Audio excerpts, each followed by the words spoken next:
Senhor Jesus, o Senhor tem falado aos nossos corações, tem, ó Deus, nos quebrantado.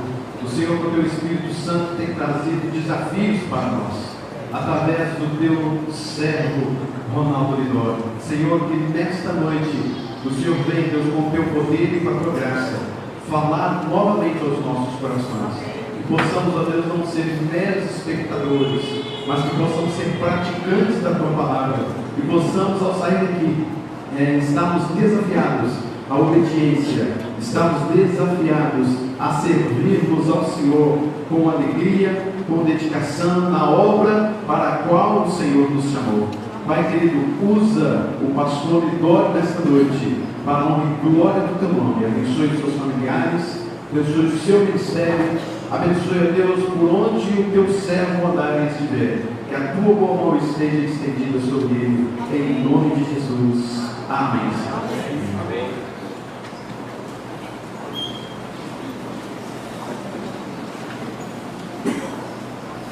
Meus irmãos, nós também somos profundamente gratos a Deus pela oportunidade de passar esse final de semana com essa igreja do coração. Agradeço muito a Deus por essa oportunidade. A pastor Manuel, Sheila, que nos hospedam aí com tanto carinho, boas conversas, bom tempo juntos. E agradeço a Deus pelos pastores da igreja, pelo conselho da igreja, pelo conselho missionário. Vocês têm sido realmente motivo de um grande encorajamento em nossas vidas ao longo dos anos. Não falo isso apenas para fazer uma menção assim, talvez rápida, mas falo realmente de coração. Motivo de grande encorajamento para as nossas vidas ao longo dos anos. Louvado seja o nome do Senhor Jesus. E eu gostaria de convidar a igreja a abrir comigo a sua Bíblia na segunda carta de Paulo a Timóteo, no capítulo 4. 2 Timóteo, capítulo 4. Leremos alguns versículos, versículo 1 ao 5º versículo, 2 Timóteo, capítulo 4. Sexta-feira à noite, refletimos sobre a natureza da missão, vendo que a natureza do próprio Evangelho é Deus,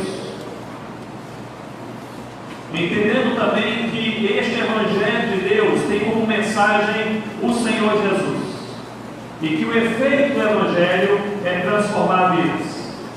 Ontem à noite nós vimos a respeito dos fundamentos da missão com base em Mateus capítulo 28. O primeiro fundamento da missão é a autoridade de Cristo. O segundo fundamento da missão é a obediência da igreja.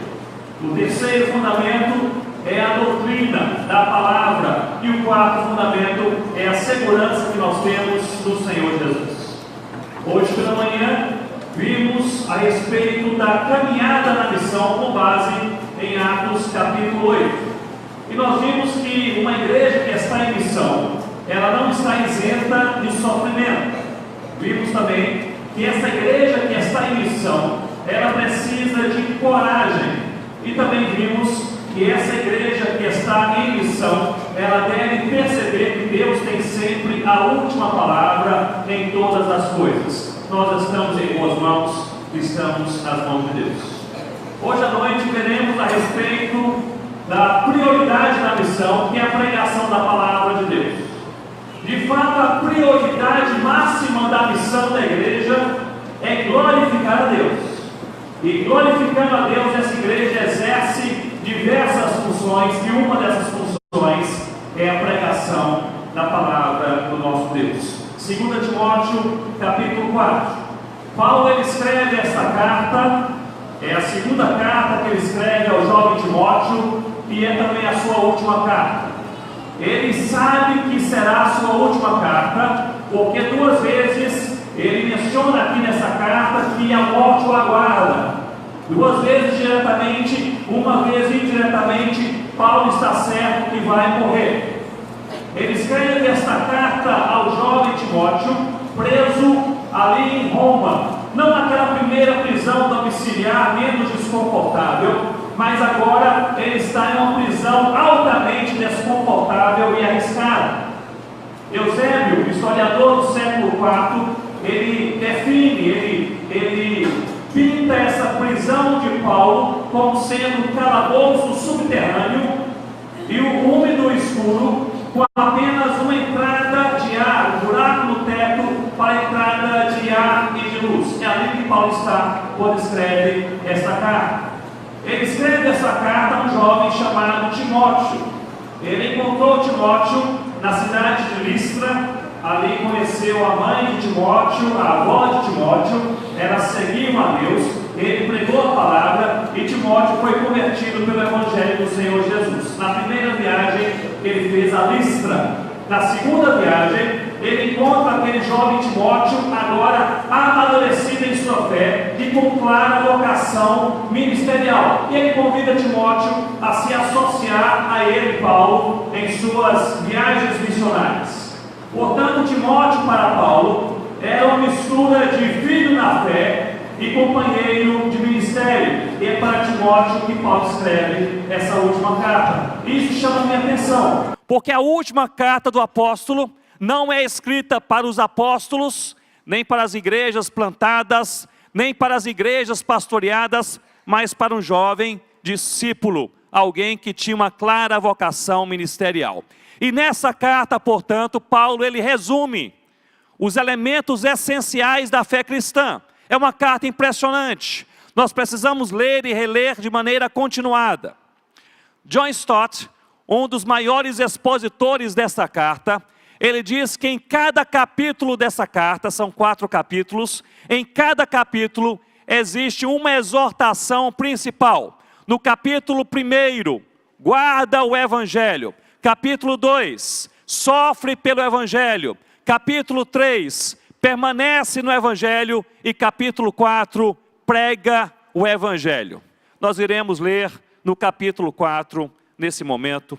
Fiquemos de pé uma vez mais para lermos juntos a palavra do Senhor. 2 Timóteo, capítulo 4, versículo 1 diz assim: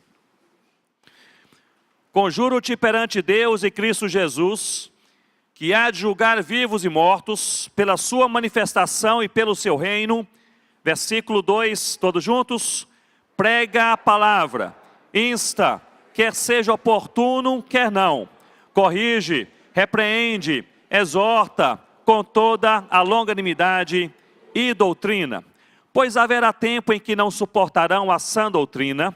Pelo contrário, cercar-se-ão de mestres segundo as suas próprias cobiças, como que sentindo coceira nos ouvidos, se recusarão a dar ouvidos à verdade, entregando-se a fábulas. Verso 5, todos juntos.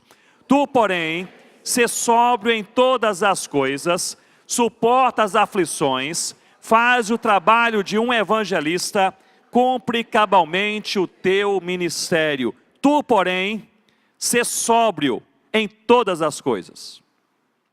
Suporta as aflições, faz o trabalho de um evangelista e cumpre cabalmente o teu ministério. Você pode se assentar com a palavra de Deus aberta em suas mãos nesse texto.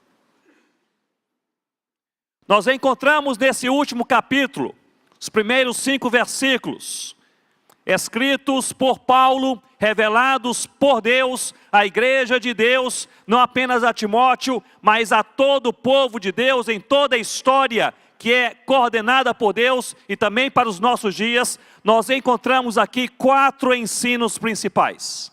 O primeiro ensino principal nós podemos percebê-lo no versículo 2. Me acompanhem, quando Paulo diz a Timóteo, prega a palavra, insta, quer seja oportuno, quer não.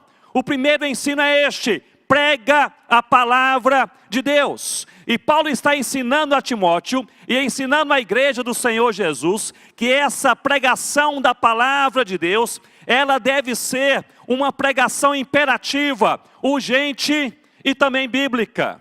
Imperativa porque o próprio verbo que Paulo usa aqui para pregar, prega a palavra, é o verbo querissô, que vem de querigma, proclamação. E esse verbo está no modo que em grego, na gramática grega, chama-se modo imperativo.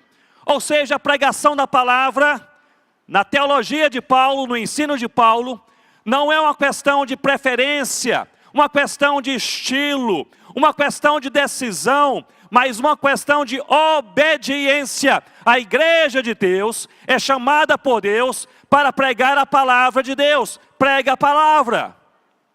Mas essa pregação não é apenas imperativa, mas também urgente. E há aqui um dado curioso. Observem comigo que no versículo 2, Paulo diz a Timóteo, prega a palavra a tempo ou fora de tempo.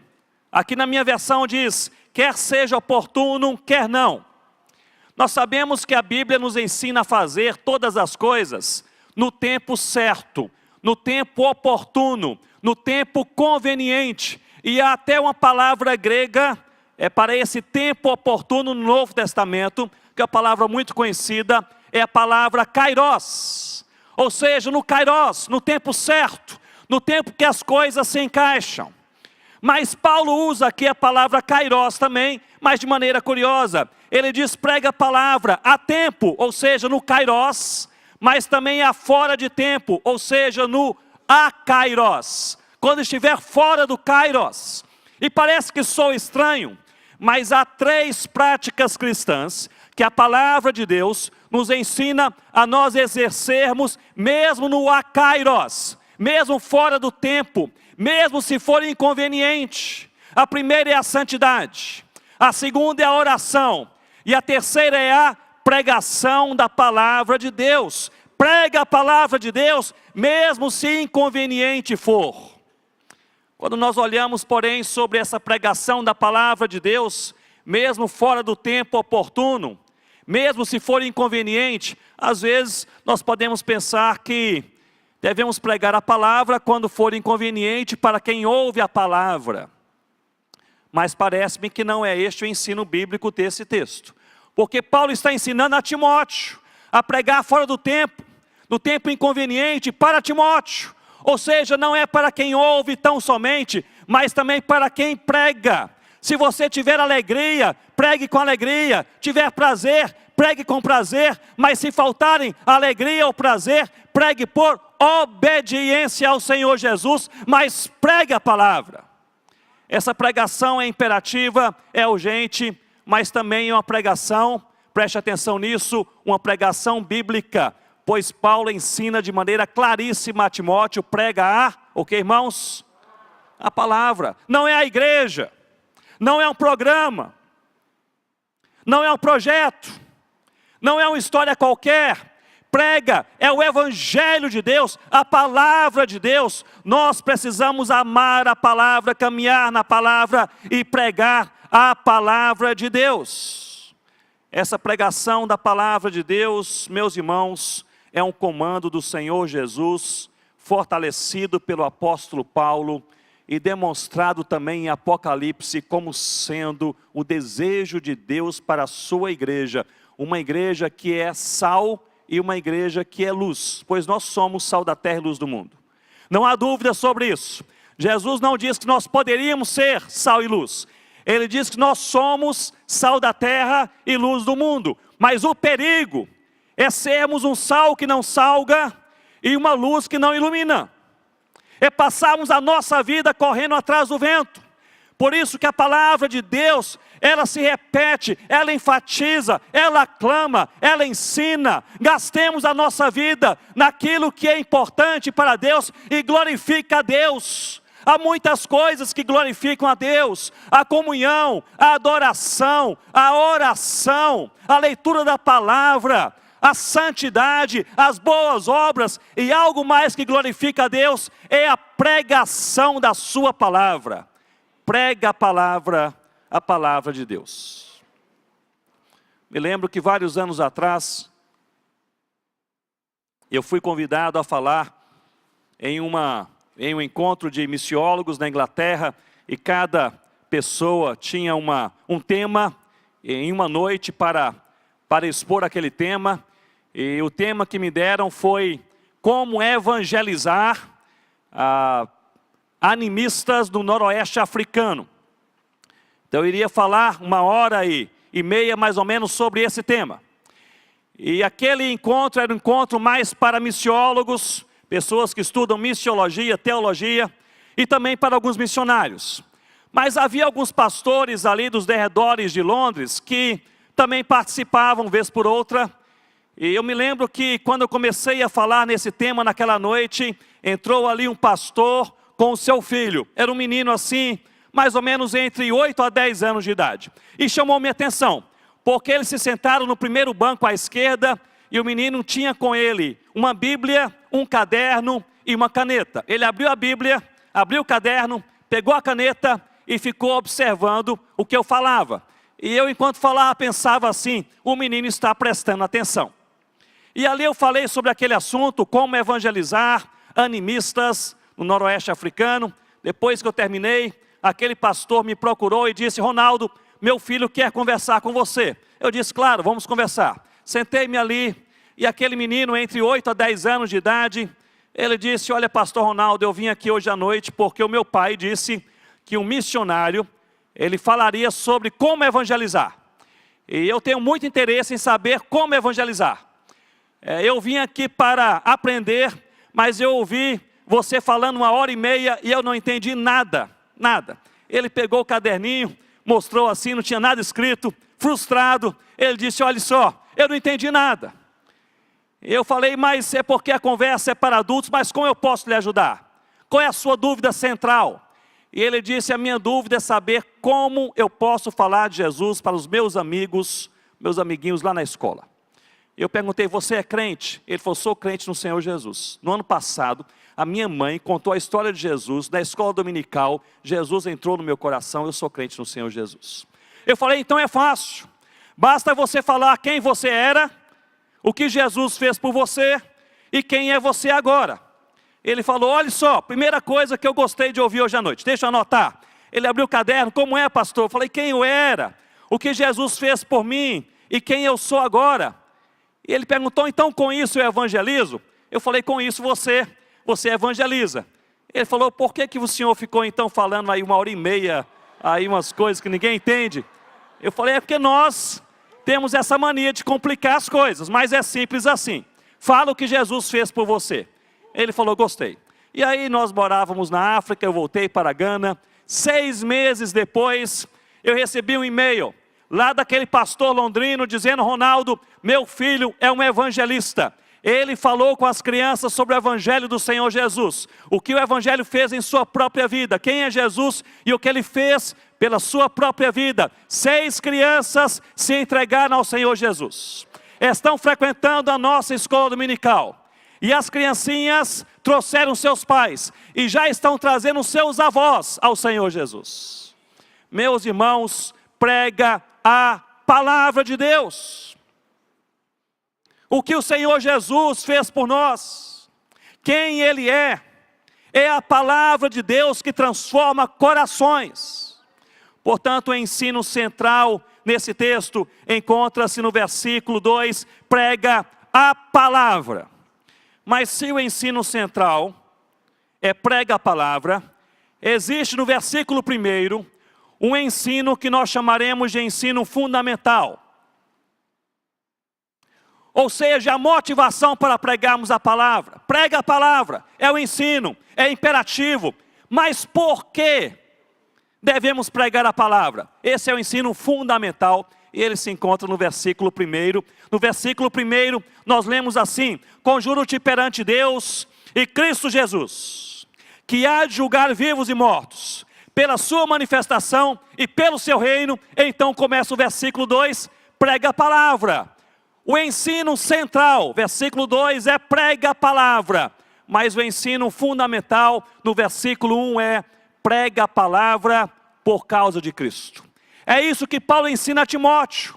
Por causa de Cristo Jesus, que há de julgar vivos e mortos. E Paulo aqui descreve 2 coisas fantásticas. Ele diz: pela sua manifestação, é a manifestação de Jesus, e pelo seu reino. Meus irmãos, observem comigo.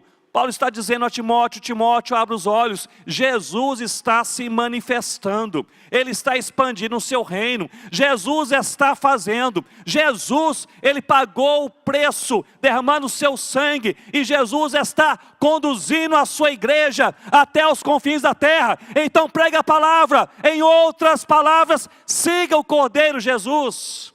Jesus está se manifestando, Jesus está construindo o seu reino. Meu irmão e minha irmã, Jesus se manifesta em toda a terra.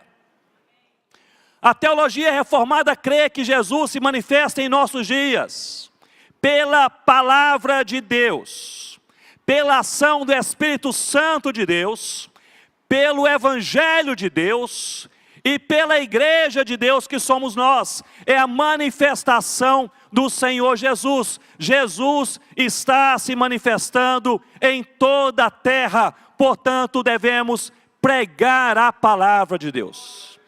Quanto mais nos envolvemos com a obra missionária, mais nós percebemos como o Senhor Jesus, Ele se manifesta, seja perto ou seja longe. Antes de começarmos aqui o culto nessa noite, os nossos irmãos que trabalham com os presidiários falaram ali uma foto, uma pessoa, ele era um traficante, agora é um servo do Senhor Jesus. Jesus está se manifestando em toda a terra. Sigamos o Cordeiro Jesus, sigamos o Cordeiro de Deus que tira o pecado do mundo.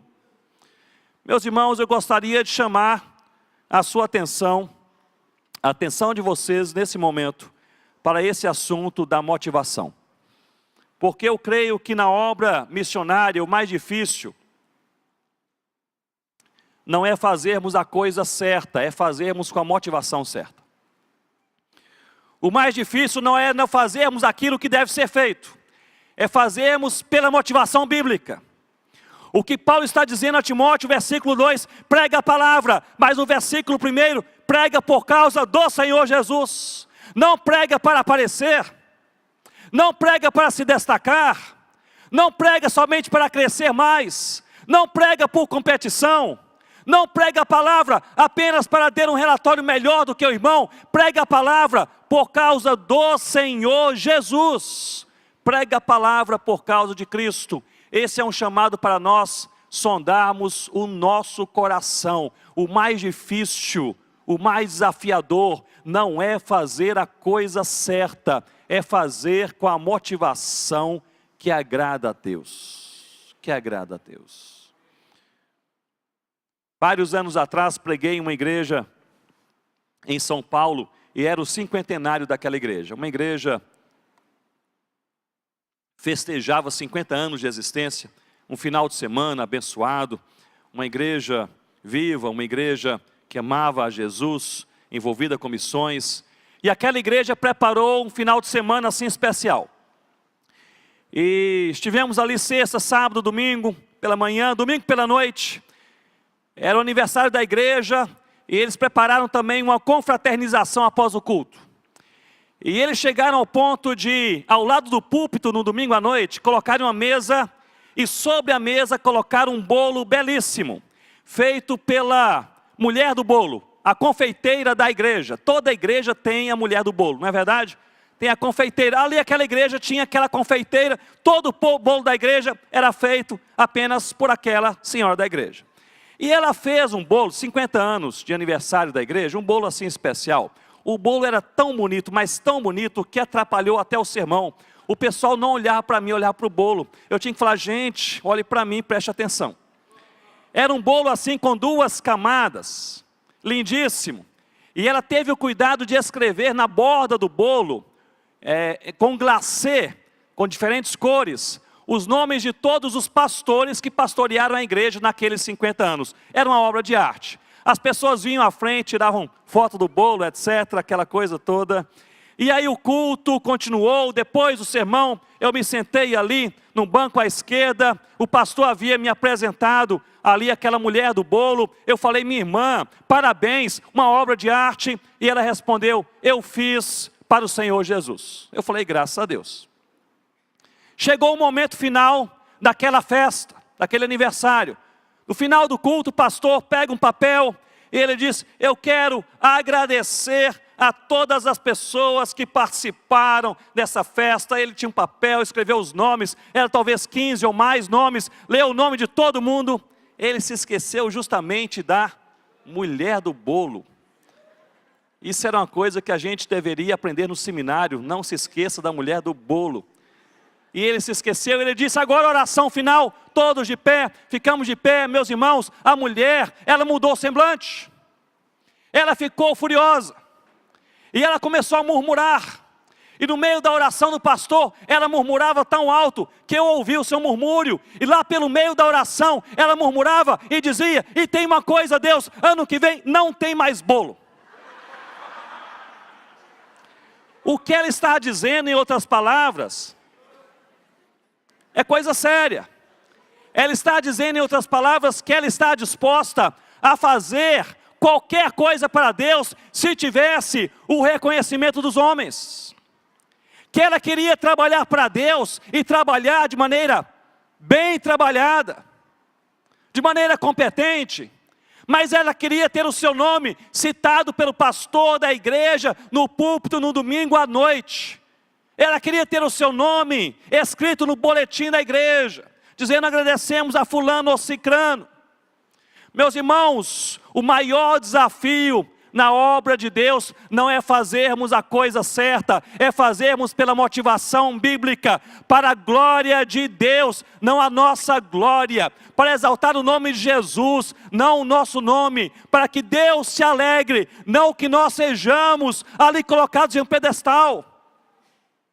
Portanto, o chamado de Deus a Paulo e de Paulo a Timóteo é para ele olhar a motivação com a qual ele faz a vontade de Deus. Nesse caso, a pregação da palavra. Prega a palavra, mas prega por causa de Jesus. Existe também o ensino complementar. Ensino central, prega a palavra, verso 2. Ensino fundamental, prega a palavra por causa de Cristo, verso 1. E há um ensino complementar, prega a palavra também por causa dos homens, versículos 3 e 4. Me acompanhem, por favor. Nos versículos 3 e 4, nós lemos assim: pois haverá tempo em que não suportarão a sã doutrina. Pelo contrário, cercar-se-ão de mestres, segundo as suas próprias cobiças, como que sentindo coceira nos ouvidos, se recusarão a dar ouvidos à verdade, entregando-se a fábulas. A principal motivação para a pregação da palavra é Cristo, mas a principal necessidade são os homens. Eu vou repetir: a principal motivação para se pregar a palavra é Cristo, mas a principal necessidade são os homens. É John Piper que diz que o Evangelho veio para que Deus dê paz aos homens, e que os homens possam dar glória a Deus. A necessidade é nossa, pois nós estávamos em trevas. A chamada sã doutrina, que é a verdade de Deus, Paulo está dizendo aqui, não é algo fácil, pois alguns não a suportarão. E essa verdade, portanto, é substituída por mitos, por fábulas, na igreja e no mundo, muitas vezes. Isso significa, meus irmãos, que a missão, ela não é fácil, e que a missão não é bem recebida, ela será rejeitada. A pregação do Evangelho será muitas vezes rejeitada. Aliás, em Mateus capítulo 24, Jesus diz que aquele que pregar o Evangelho será perseguido. E em Mateus capítulo 28, ele diz que estará conosco todos os dias, até a consumação dos séculos. Essas duas promessas estão no mesmo pote, andando de mãos dadas. Nós seremos perseguidos, a mensagem será rejeitada, mas nós não estaremos sozinhos. Nós não estaremos sozinhos. Eu mencionei aqui na igreja, creio que na sexta-feira, que um dos maiores missionários antropólogos da nossa geração, o Paul Hibbert, ele diz que o Evangelho transforma o ser humano em 3 dimensões. Transforma as suas convicções, as suas atitudes e também a sua cosmovisão, a maneira como ele enxerga o mundo. E ele diz que o Evangelho pregado biblicamente transforma o ser humano nessas três dimensões: a fé, a atitude e a maneira como enxerga o mundo ao seu redor. E é preciso pregar toda a palavra de Deus. Pois se uma igreja tem a sua convicção mudada, mas não a sua atitude, essa igreja será uma igreja nominal. Se tem a atitude mudada, mas não a sua convicção, essa igreja será uma igreja legalista.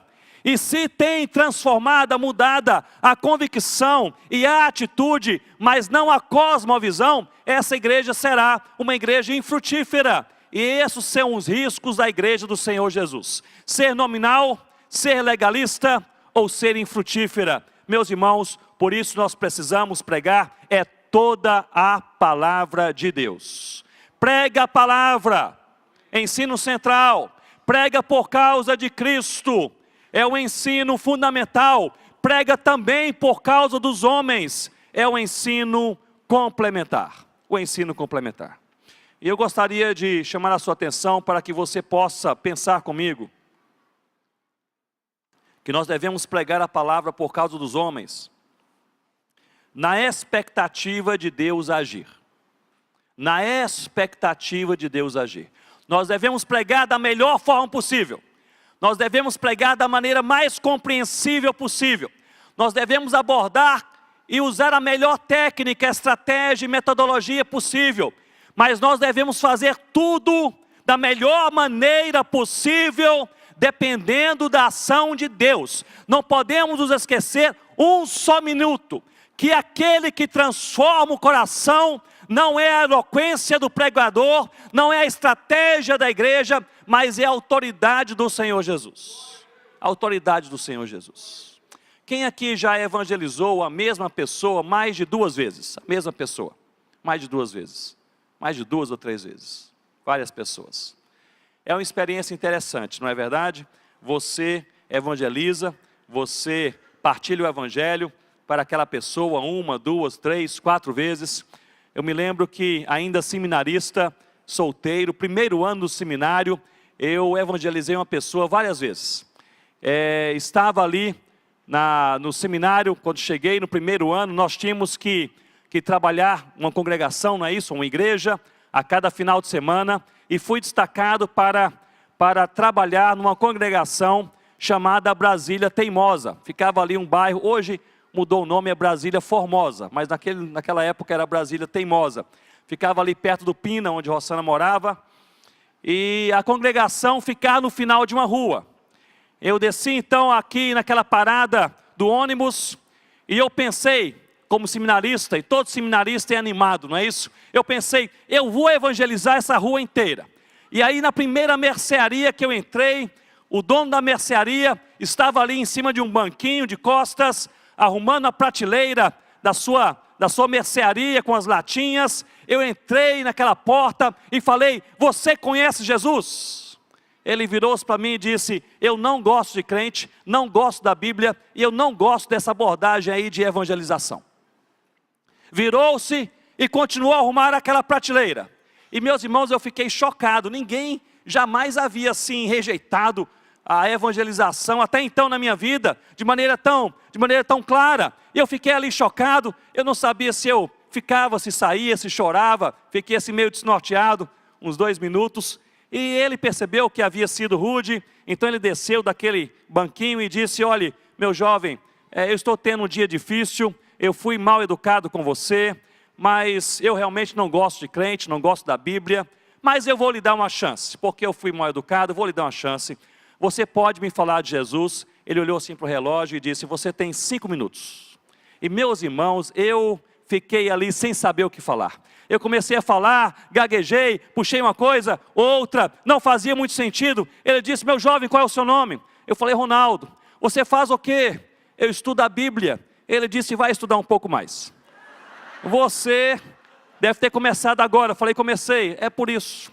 Vai estudar um pouco mais. E quando você souber o que falar, você pode voltar. E ele disse assim, sempre que você quiser, pode me falar de Jesus. Ele não sabia que eu passaria por aquela rua durante 4 anos.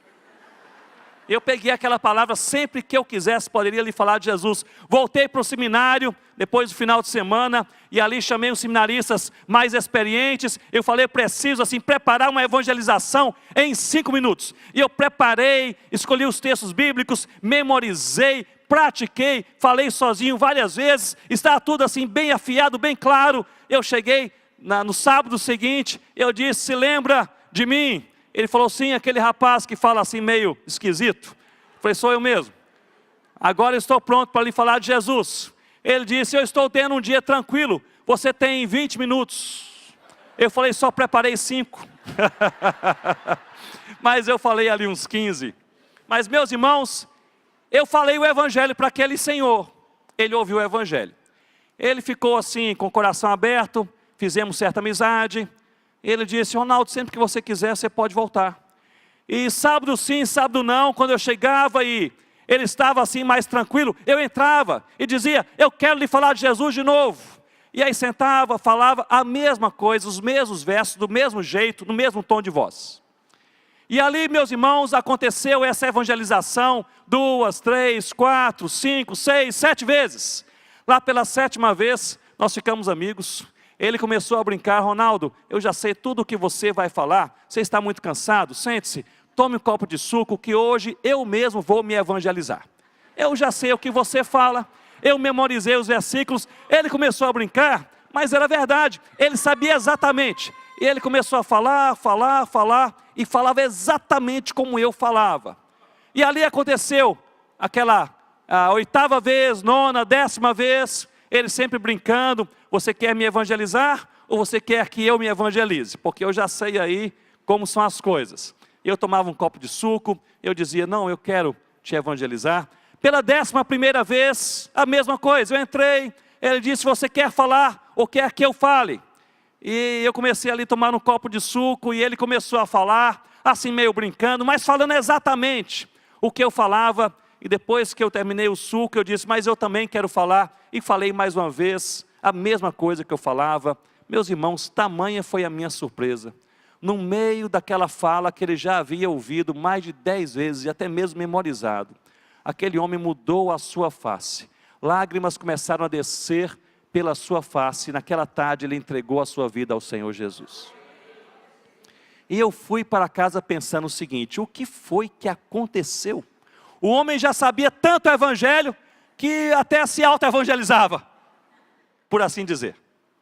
Meus irmãos, o que aconteceu é justamente o que diz essa palavra de Deus. Nós precisamos pregar o evangelho de maneira imperativa, pregar o evangelho por causa de Cristo, pregar o evangelho pela necessidade dos homens, sabendo que o que transforma de fato o coração é o poder de Deus. Então, para quem você já pregou uma vez, pregue 2, 3. Se você já orou por alguém 5 anos e ele não foi transformado, ore mais 5 anos. Se você é chamado por Deus para o ministério e você diz, mas é difícil demais entrar naquele presídio, trabalhar naquele bairro, ir para aquela região, você vá em nome do Senhor Jesus, porque é na autoridade de Cristo que as coisas acontecem. É pela manifestação do Senhor Jesus e pelo seu reino que o Senhor Jesus espalha o seu próprio evangelho por todo o mundo por meio da igreja. Chegamos no último ensino. Eu repito, o primeiro ensino, ele é central, prega a palavra, verso 2. O segundo ensino é fundamental, prega por causa de Cristo, verso 1. O terceiro ensino, ele é complementar, prega também por causa dos homens, versos 3 e 4. E nós chegamos finalmente no versículo 5. E o versículo 5 é o ensino talvez mais difícil. Prega a palavra guardando o seu coração. Se vocês observarem comigo o versículo 5, Paulo ele muda o tom da sua voz. A conversa agora é pessoal. Ele diz, tu porém Timóteo. Ou seja, Timóteo, eu tenho falado sobre doutrina, teologia, pregação da palavra, ministério, vocação, mas agora olhos nos olhos, agora a conversa é pessoal. Você, Timóteo, prega a palavra, mas guarda também o seu coração. Ele diz, versículo 5, tu porém, sê sóbrio em todas as coisas, suporta as aflições, faz o trabalho de um evangelista e cumpre cabalmente o teu ministério. Tu, porém, é possivelmente o ensino mais difícil dessa carta, porque tu, porém, significa seja diferente. Seja diferente. Tu, porém, seja diferente. O que Paulo está dizendo a Timóteo: Timóteo, a maioria segue fábulas e não a Bíblia, mas tu, porém, você é crente, seja diferente. A maioria só ouve aquilo que lhe satisfaz, mas tu, porém, Timóteo, você é crente, seja diferente.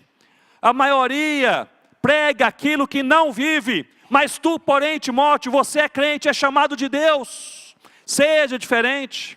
Nós podemos, meus irmãos e minhas irmãs, também contextualizar. Jovens, a maioria dos namoros é um namoro imoral, mas vocês são crentes, devem ser diferentes em nome do Senhor Jesus. Casais, adultério está na moda, passa na novela, é no filme, é na série, e muitas vezes o adultério é aplaudido de pé na mídia e na sociedade brasileira, mas vocês, tu porém, vocês são crentes, sejam diferentes, em nome do Senhor Jesus. Comerciantes, homens de negócios, ali, talvez esconder o imposto, mudar um papel, não dar a nota certa, é coisa que todo mundo faz, é natural, é normal, mas tu, porém, você é crente, seja diferente. Irmãos e irmãs, nas mídias e redes sociais, difamar a pessoa, criticar abertamente, falar mal, é isso que se faz, é natural, é corriqueiro, é diário, mas vocês são crentes, observem o que vocês falam, digitam, postam e repassam nas redes sociais, porque nós somos chamados para sermos diferentes. Tu, porém, é o ensino mais difícil desses 4 ensinos dados por Paulo a Timóteo: ser diferente. Mas como ser diferente? Eu serei rápido nessa parte. Paulo ele ensina a Timóteo a ser diferente, fazendo 4 coisas. Em primeiro lugar, Paulo diz: ser sóbrio. Ser sóbrio. Em outras palavras, tenha bom senso, equilíbrio, não seja radical. Se nós pudermos assim contextualizar, não seja um criador de casos. Conhece pessoas que não são sóbrias, complicam tudo. Tudo é complicado, tudo tem um lado ruim, tudo tem uma crítica, é a palavra negativa. Nada está bom, não colabora com nada, mas critica todas as coisas. Paulo está dizendo a Timóteo: Timóteo, para você ser diferente, em nome do Senhor Jesus, seja sóbrio, não seja polarizado, não seja radical, não seja um criador de caso, seja equilibrado. Equilibrado. Em segundo lugar, suporta as aflições, ou seja, não ceda, suporta. Vá até o final, não permita que ninguém o tire do ministério, a não ser o Senhor Jesus. É a palavra de Paulo a Timóteo, especialmente pensando no ministério. Não permita que ninguém o tire do ministério, a não ser o próprio Deus. Em terceiro lugar, faça o trabalho de um evangelista. E aqui eu gostaria de explicar um pouquinho mais. Há 3 interpretações desta frase de Paulo a Timóteo. Eu vou apenas mencionar aqui, eu creio, que é a mais aplicável. Eu creio que Paulo, ele não está dizendo a Timóteo: evangelize. Ele está dizendo: faça o trabalho de um evangelista. Vocês se lembram que em Efésios, capítulo 4, versículo 11, Paulo diz que alguns são chamados para serem apóstolos, profetas, evangelistas, pastores e mestres. Paulo era um apóstolo. Eu creio que ele entendia que Timóteo era um evangelista. Paulo tinha a expectativa de Timóteo substituí-lo em seu ministério em certa medida. O que eu creio que Paulo está dizendo a Timóteo, em outras palavras, é o seguinte: Timóteo, faça o seu trabalho, não queira fazer o meu. Seja um evangelista, você não é apóstolo, é evangelista. Abrace aquilo que Deus te deu, faça o seu trabalho. Se contente com o dom que Deus colocou em sua vida e cumpra bem esse dom e esse trabalho. Meus irmãos, nós precisamos sair de toda raia de competição para vivermos a vida segundo a vontade de Deus. Não queira falar como aquele irmão, orar como aquela irmã, trabalhar naquele projeto como aquele outro irmão. Faça aquilo que Deus colocou em suas mãos. Deus te deu uma vida, Deus te deu um talento, Deus te deu um dom, Deus te deu uma oportunidade, Deus te deu uma agenda, um relacionamento. Deus quer te usar de acordo com aquilo que Ele te dá. Muitas vezes nós passamos a vida olhando para algumas pessoas pensando, eu gostaria tanto de ser como fulana, como cicrano. Meus irmãos, faça o trabalho de um evangelista, faça o seu trabalho em nome do Senhor Jesus e faça com contentamento. Em quarto lugar, cumpra o ministério, ou seja, vá até o final. Começar não é fácil, mas começar, no começo todos estão empolgados. A vocação é clara, a igreja apoia, alguém envia e nós começamos. Um projeto na igreja, começar, talvez não seja fácil, mas alguém ora, alguém te apoia, você começa. Terminar, concluir, também não é tão difícil assim, porque ao longo da caminhada já se aprendeu muitas coisas. Já há muitos amigos, companheiros de caminhada também, talvez companheiros de oração. O mais difícil, creio eu, não é começar nem terminar. O mais difícil é o meio da caminhada, é perseverar, é continuar. É o que Paulo diz a Timóteo, cumpra o ministério, ou seja, faça a trajetória total e vá até o fim, em nome do Senhor Jesus. Parece-me que o prega a palavra não faz sentido sem o tu, porém. Prega a palavra, que é o trabalho, o ministério, não faz sentido sem o tu, porém, seja diferente, um coração quebrantado por Deus. Prega a palavra, prega por causa de Cristo, prega por causa dos homens, mas prega guardando o seu coração em nome do Senhor Jesus. Seja diferente. Eu gostaria de encerrar trazendo à sua mente a história de uma mulher de Deus, e aqueles que puderem e quiserem, depois procurem seus testemunhos dessa mulher no YouTube, vocês vão encontrar palavras e testemunhos interessantíssimos. Uma missionária médica chamada Helen Roseveare. Ela era uma missionária ligada à mesma missão que nós somos ligados. Rossana e eu somos ligados à APMT, que é a Agência Presbiteriana de Missões Transculturais, e também à WEC International. E essa missionária era uma missionária da WEC. A Helen Roseveare era uma missionária inglesa, ela era médica, ela era altamente preparada. Ela fez o curso de medicina, fez um curso como paramédica, um curso de enfermagem e tinha doutorado em medicina pela Universidade de Cambridge. Altamente preparada, com 28 anos de idade. E na década de 60, aos 28 anos de idade, ela se junta ao WEC International, essa missão, e ela vai trabalhar no Congo, um país na África que naquela época passava por uma terrível guerra civil. Era um local perigosíssimo. E ela foi não apenas para o Congo, mas ela foi para o interior do Congo. E Deus abençoou tanto a doutora Helen, que ela nos 2 primeiros anos de trabalho, ela teve a ideia dada por Deus de fazer uma escola de enfermagem para enfermeiras africanas. E ela preparou, meus irmãos, mais de 100 enfermeiras africanas cristãs em 2 anos de trabalho e espalhou aquelas enfermeiras por todo o país. Foi uma revolução, uma coisa de Deus. Ela chegou mais no interior daquele país, o Congo, e trabalhou em um local onde não havia nenhum hospital. E ela então orou a Deus, Senhor Deus, se o Senhor quiser que eu faça algo diferente aqui, que o Senhor envie recursos. Não falou nada, nem para a sua igreja enviadora, mas o seu pastor um dia desafiou a igreja, dizendo, vamos mandar para Helen uma oferta para que ela comece um projeto social. E enviaram um cheque, era um cheque grande, ela começou e com aquele cheque, ela construiu um hospital com capacidade para 100 leitos. Mas a doutora Helen arriscava diariamente a sua vida, juntamente com outros missionários e vários cristãos. Cristãos, pastores e missionários eram mortos, perseguidos. eles eram sequestrados, mantidos em cativeiro, uma coisa terrível. E meus irmãos, a doutora Helen também foi sequestrada e ficou um longo tempo em cativeiro. E ela manteve um diário durante aquele cativeiro. Eu queria apenas ler 2 ou 3 parágrafos do que ela escreveu, ela ali presa.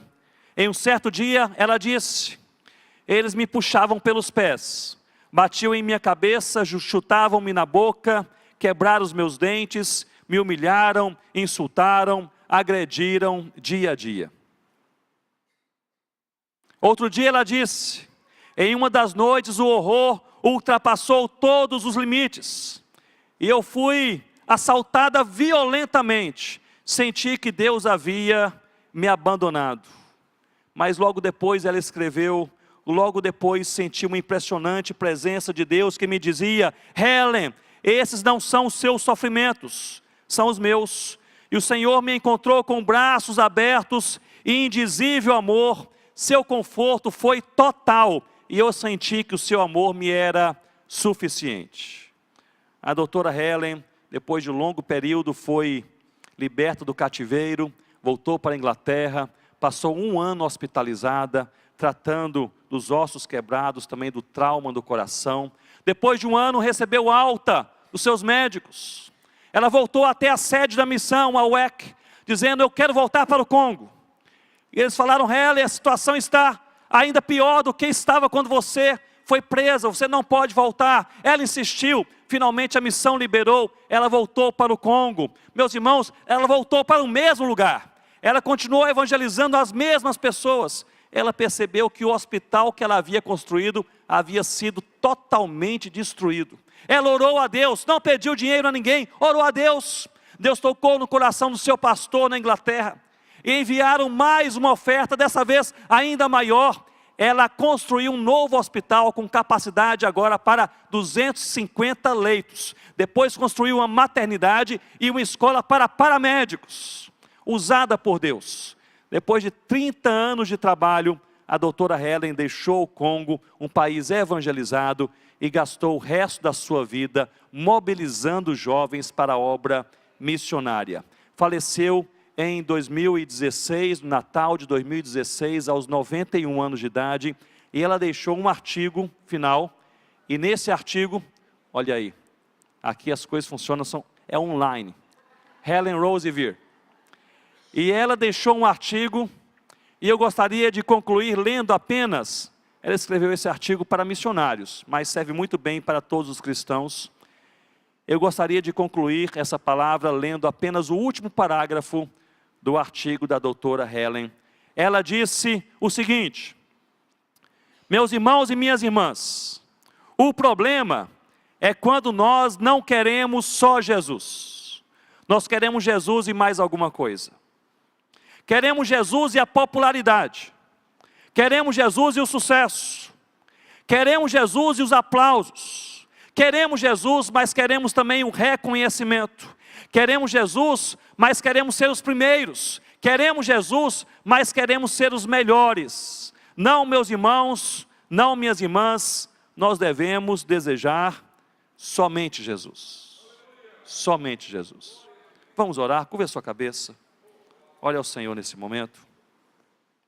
E diga a Ele: Senhor Deus, que a motivação do meu coração glorifique o Teu nome, em nome do Senhor Jesus. Que o Senhor me use para fazer o que o Senhor deseja, para a glória do Teu nome, em nome do Senhor Jesus. Meus irmãos, eu creio que a igreja do Senhor é chamada para a oração, e nós temos o privilégio também de orar uns pelos outros. Uns pelos outros. Eu gostaria que nós pudéssemos orar, primeiramente pelo nosso próprio coração. Se ao longo dos últimos dias, ou quem sabe semanas ou meses, se Deus tem dirigido a sua vida para você refazer um compromisso com Ele, não é com o pastor da igreja, não é com a igreja, é com Deus. E o compromisso talvez seja este: eu quero servir mais ao Cordeiro Jesus. Você que já é crente, já serve a Deus, mas talvez perceba que os dias estão passando e que temos a tendência de nos envolvermos com coisas secundárias que gastam o nosso tempo, dinheiro, energia. E talvez o Senhor esteja te falando na sua palavra nesses dias: sirva um pouco mais o Cordeiro Jesus. Se essa é a sua oração sincera a fazermos nesse momento, fique de pé comigo para fazermos essa oração em nome do Senhor Jesus. Eu quero servir um pouco mais o Cordeiro Jesus. Se você puder ficar de pé e desejar, eu quero servir um pouco mais o Cordeiro Jesus. Nós falamos na primeira noite, eu repito, que todos os crentes são chamados por Deus para a palavra, adoração, oração, comunhão, santidade, boas obras e também a evangelização. E no meio de todos, Deus chama alguns para ministérios específicos, como chamou os pastores da igreja. Nem todos são chamados para pastorear, por isso Deus chama alguns para pastorear. Deus chama missionários para pregar o evangelho, ministérios específicos, para que duas coisas possam acontecer: a igreja seja fortalecida e o evangelho alcance toda a terra. Talvez Deus tenha chamado já há algum tempo, talvez anos atrás ou dias atrás, não sei, ou hoje à noite, talvez Deus tenha chamado algumas pessoas para ministérios específicos. Você talvez não saiba para onde, nem como, nem quando, não tem ideia, mas você talvez tenha essa convicção em seu coração: Deus me chamou e eu não me esqueci. Eu não me esqueci. Se é esse o seu caso, eu também gostaria que nós como igreja pudéssemos orar por você nesse momento, mas eu gostaria de orar com você aqui à frente. Se é este o teu caso, saia de onde você está rapidamente, vem aqui à frente, que eu gostaria de orar com você aqui à frente. Você a quem Deus chamou para um ministério específico, você não sabe o que, nem como, nem quando, nem onde, mas você diz: Senhor Deus, o Senhor falou comigo, eu tenho essa convicção, eis-me aqui, Senhor, eu não me esqueci. Essa é a minha oração. Vem rapidamente aqui à frente para orarmos com você. Eu me lembro que meu pai, pastor presbiteriano, ele pregou numa quarta-feira à noite. Ele pregou sobre a obra missionária. Deus aqueceu meu coração. Eu fui o primeiro a chegar à frente. Eu tinha 14 anos, não tinha ideia do que fazer, como fazer. A minha oração era que Deus pudesse guiar os meus passos. E uma senhora, pode se aproximar, uma senhora orou por mim e por outros jovens naquele dia. E ela orou para que Deus nos desse duas coisas. E eu gostaria de orar também com vocês nessa noite, pelo que ela orou por mim quando eu tinha 14 anos de idade. Ela orou em Nova Venécia, ela orou para que Deus nos desse duas coisas. Em primeiro lugar, que Deus nos desse discernimento para sabermos qual é o próximo passo. Agora olhem bem para mim e pensem comigo. Nós não precisamos e nem saberemos quais são todos os passos. O que nós precisamos é saber o próximo passo. Só o próximo passo. Talvez o próximo passo seja amanhã você procurar o seu pastor e falar: pastor, como eu posso ajudar? Talvez o próximo passo seja você colocar em ordem a sua vida devocional em casa. Talvez o próximo passo seja você começar a evangelizar o seu vizinho. Talvez o próximo passo seja você se preparar para a obra missionária, para um trabalho pastoral. Eu não sei, mas nós precisamos orar por discernimento. E a nossa oração como igreja por vocês será: Senhor Deus, mostra qual é o próximo passo. Em segundo lugar, nós vamos orar para que Deus lhes dê também discernimento. Aliás, em primeiro lugar, discernimento. Em segundo lugar, para que Deus lhes dê perseverança. Porque nós precisamos saber qual é o próximo passo, mas nós precisamos perseverar. Nós não podemos parar ao longo do caminho. Que Deus possa mostrar e Deus nos ajude também a perseverar em nome do Senhor Jesus. E nós estamos aqui como pastores, mas nós estamos aqui como igreja e nós vamos orar por vocês. Vamos orar por nós e vamos orar por eles. Oremos ao Senhor. Senhor Deus, o tempo passa tão rapidamente. Nós queremos usar, ó Deus, a vida, a força, o tempo, a energia, o dinheiro, a prioridade, ó Deus, para aquilo que alegra o teu coração. Senhor Deus, que o Senhor se alegre conosco em nome de Jesus.